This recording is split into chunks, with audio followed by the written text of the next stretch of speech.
Someone that believes in freedom, someone believes in the country, someone believes in the flag, someone that believes in their faith, someone who believes in a smaller government, someone believes that they should fight to preserve their land, someone believes that in the Second Amendment, someone believes in body sovereignty. So what's the difference?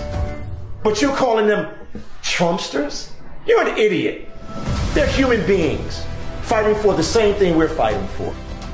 I got put on that list because I was talking to white America. I was on their farms, I was in their towns, and I was talking about unifying us as opposed to separating us. And I was everywhere. It's the biggest threat to the establishment. I was everywhere. So they had to put me down. But see, I know how they do it, because they did it during the 60s, COINTELPRO. We can't compromise anything that takes our body sovereignty away from us.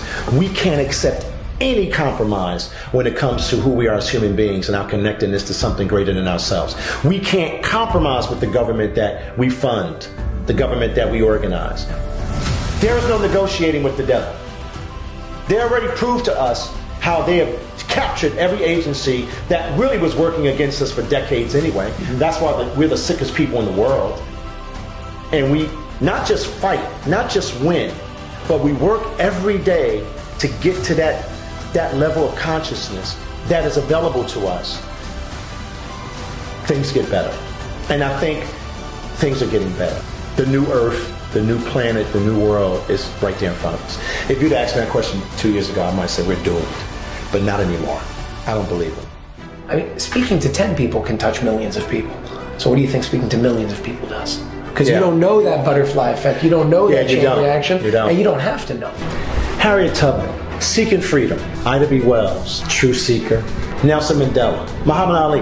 It was about his right to be a sovereign human being. These people now are not my heroes. These people don't even understand what those people went through. Being in Riverside Church in the 60s, and Martin Luther King walks to the podium knowing that what he's going to say is going to disrupt the establishment.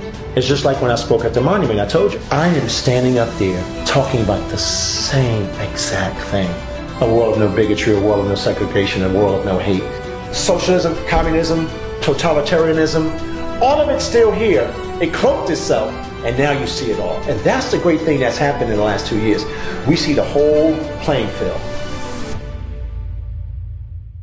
I turn around and I look, and I said, you know why we're going to win? Because love wins. I never forget that day. I get up in the morning and say, who am I? I guarantee you, it's going to be mind-blowing. Yeah.